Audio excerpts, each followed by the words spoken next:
finally, the day has finally come for me to do this Q&A. First, I want to thank you to anybody who has put in a question for these Q&As. I have loved reading the questions. What I would really love to do is be able to sit down with you at a coffee shop or sit down on a bench at a park and have a chat with you face to face. But hopefully this is the next best thing. Welcome to Little by Little Homeschool Podcast, where you'll learn tips and strategies that will empower you to home educate your children. I'm Leigh Nguyen, a homeschool mom of over 12 years, which includes 2 graduates. When I started homeschooling, I was pretty much on my own and was desperate for encouragement and help. My mission is to be a source of encouragement and help to you.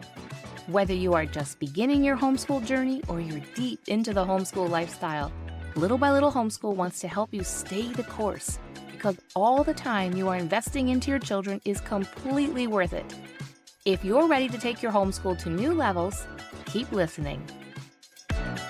If you enjoy this type of format of a very informal Q&A, I've looked over the questions, but I have no notes in my mind as I'm reading them. I have a little bit of ideas of what I plan to say, but who knows what's going to come out.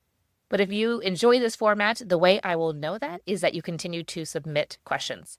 So today we will see how far we get with the questions. And if I don't get through all of them, I will definitely get to yours, I promise. And we'll do a Q&A episode next month as well. So this one here is for July, and then we'll do August. And if you'd like to continue doing it beyond this summer, then please go ahead and submit a question. The questions can be completely anonymous. Yes, in that form, the link is in the show notes. There is a place you can put your name and your email address if you would like to opt into my newsletter. Even if you put your name and your address, I am not going to mention your name on the podcast. So either way, it will be anonymous to the general public. So let's get started. The first question is she is asking for realistic tips on training a toddler to sit through a church service. She says, I made a mistake by offering my daughter snacks, and now she thinks it's snack time when the sermon starts. She typically lasts about 10 minutes after the sermon starts. She does well during worship and corporate prayer, which is a good 15 minutes. And we spend the rest of the service in the lobby. What should I do to help our family during this season? All right, we'll start back at the beginning here with this. Snack or no snack?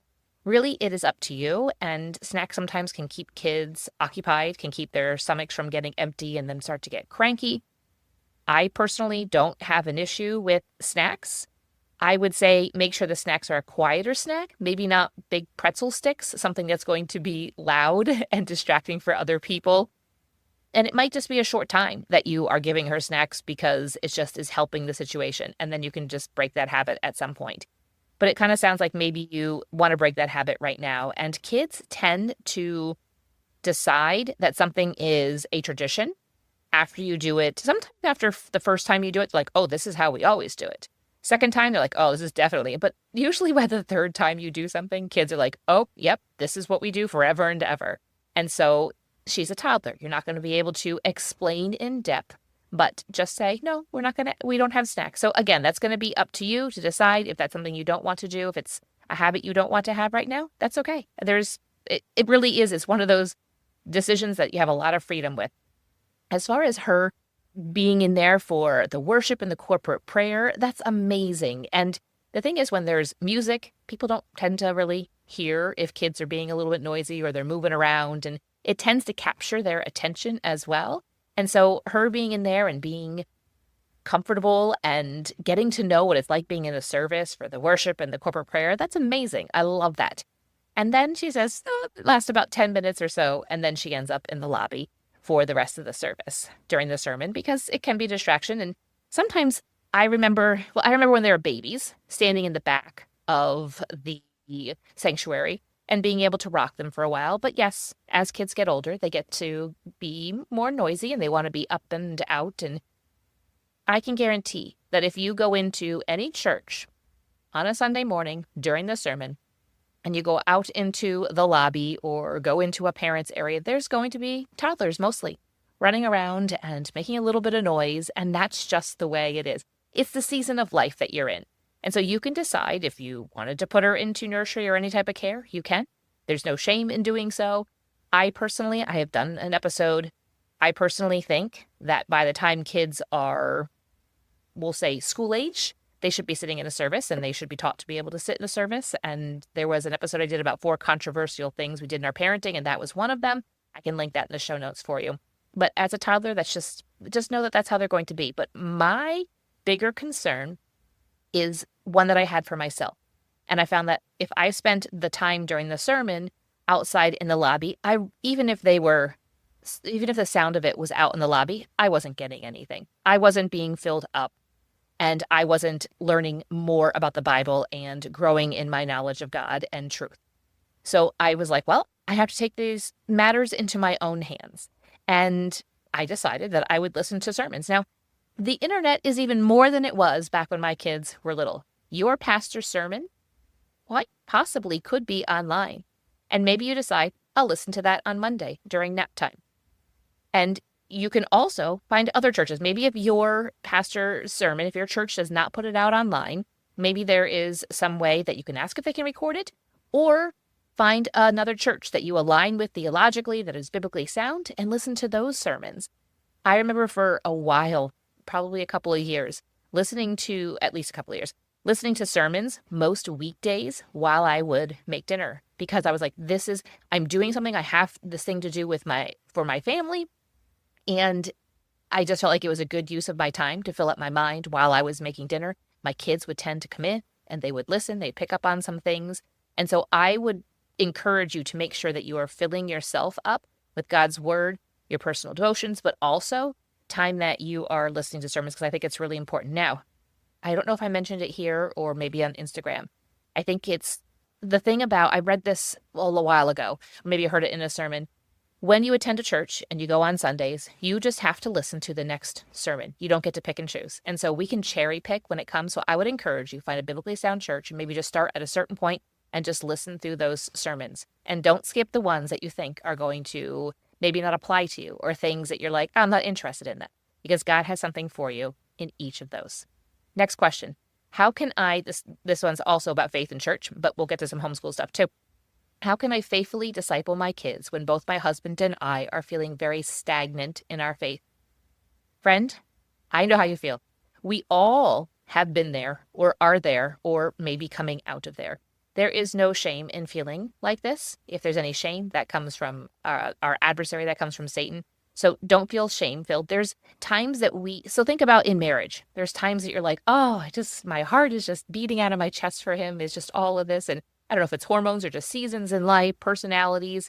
But then there's times you're like, yeah, okay, that's the guy I'm married to. And you're like, but I committed to this. This is a covenant relationship. I committed to it.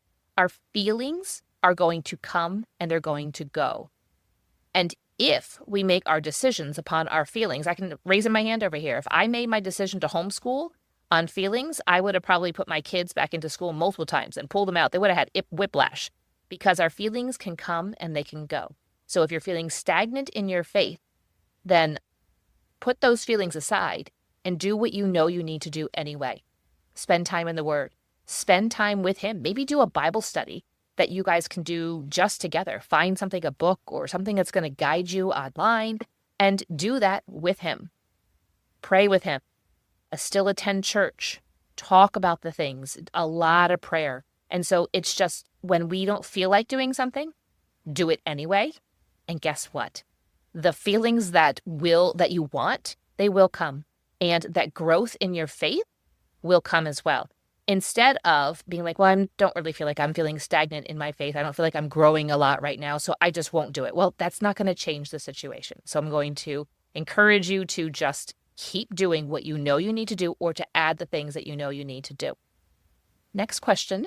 This mom says, how do you navigate friendships with other moms who had very different parenting or homeschool styles? I actually recently did a podcast episode about this, so I will link that in the show notes as well. We went really in depth about this one. So she goes on to say she has a 1-year-old and most of her friends have kids a similar age or slightly older, but she struggles with spending time with a lot of them because of their parenting styles or because of just their home environment. She gives a little bit more details, but in general, they have the same theological views, but she just feels like she's parenting and doing things so differently, and she doesn't know how to connect with them anymore. So she wants to know if she's being judgmental. Again, listen to that podcast episode because it's going to go in depth. But I still wanted to cover this question on this episode. So is it okay if I just enjoy hanging out alone with my little guy or using our spare time to visit my mom instead of friends? She's really craving friendships of like-minded moms, but don't know how to find them, and she feels sad that she's drifting away from her current friends. Friends are going to come and friends are going to go.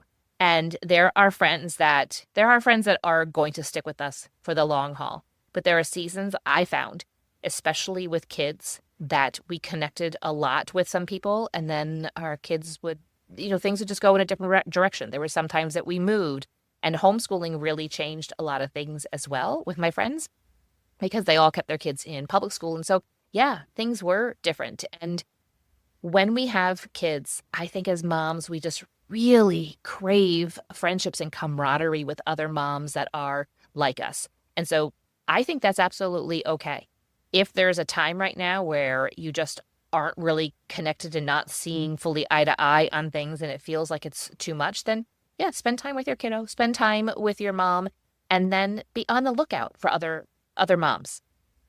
We aren't in high school anymore. So it's not like you have this one clique and you have to stay friends with these friends. And if you go talk to somebody else, then you're not their friend anymore. That's not the case anymore. We can have friends in different groups. And I think also one thing I learned is that it was more important for me when I was finding friends when my kids were all really young, that it didn't matter how old the friends were. It was more that we were in the same season of life. I remember joining a Bible study group when my kids were really young. We had started at a new church, and someone I met invited me.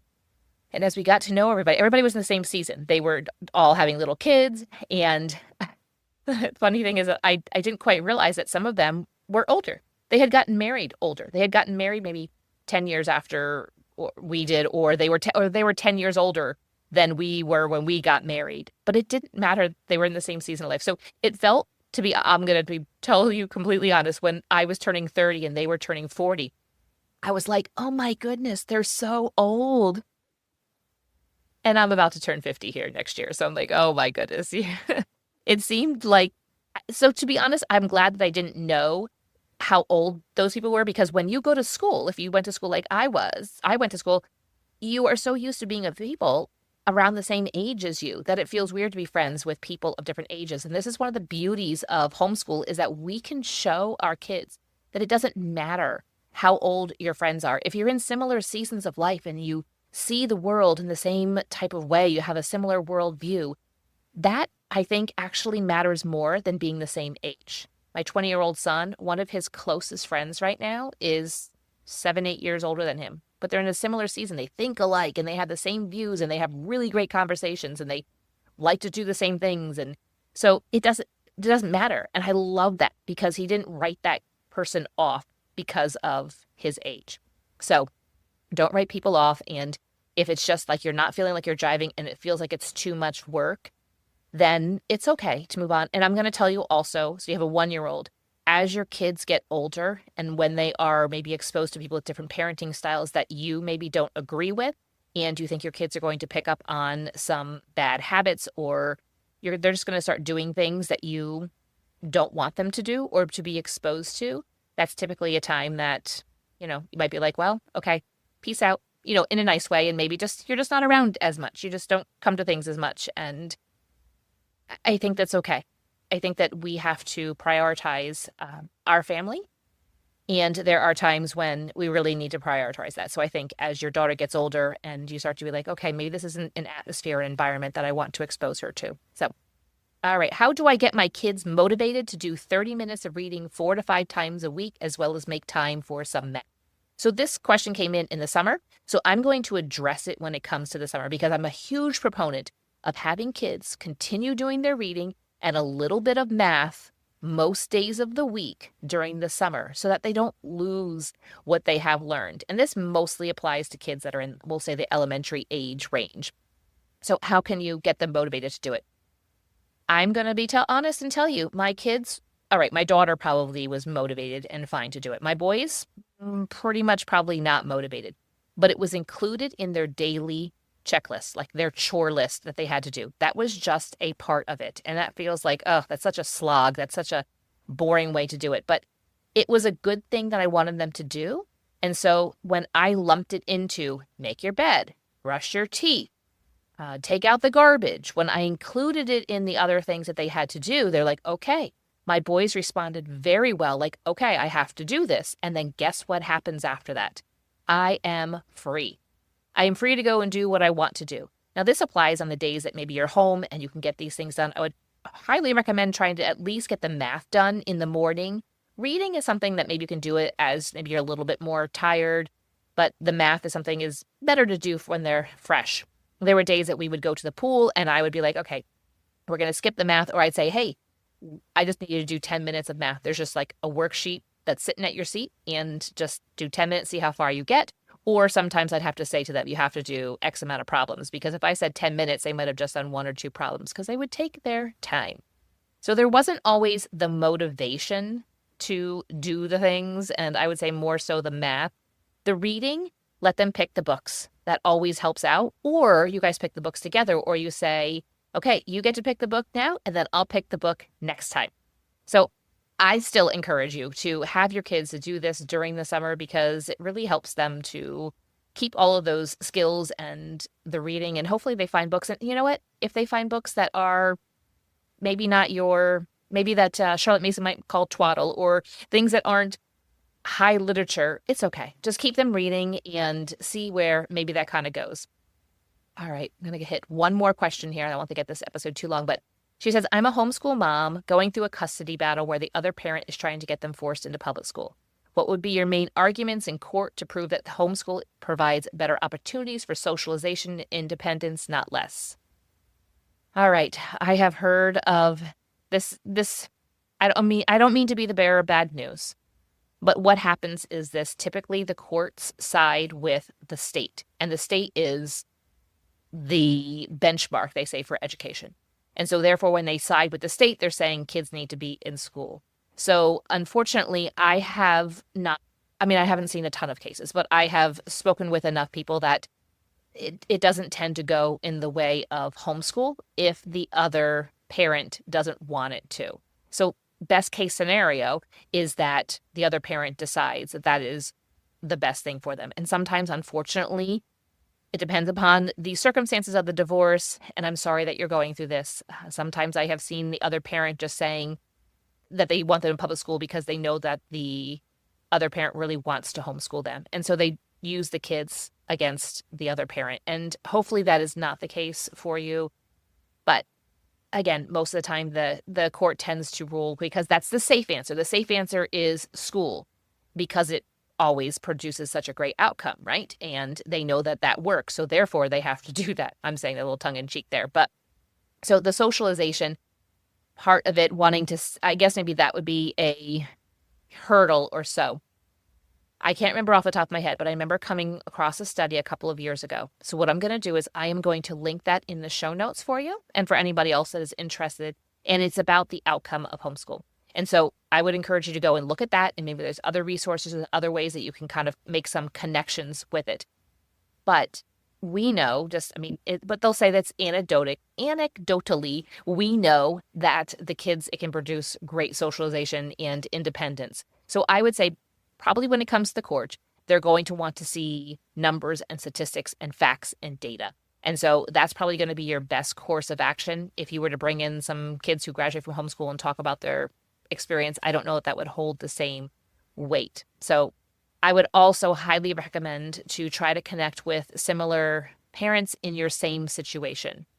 Maybe go into some local Facebook groups and just go ahead and search in there, like under the search little icon that they have there, and maybe just type in custody or divorce or custody battle. Just put in some keywords and see if some posts come up, and maybe you can read through those posts and then also see if maybe you can connect with them out of the group, send them a message, and don't disclose all of your private information to them or anything, obviously, but just kind of hear from them and see what has worked for them and what has encouraged them. But just know that if your kids do end up in school, there's so much that you can do to come alongside and to equip them, and you can do all the great things outside of the school hours and still incorporate that love of learning and all the other things that you want for your family culture with your kids.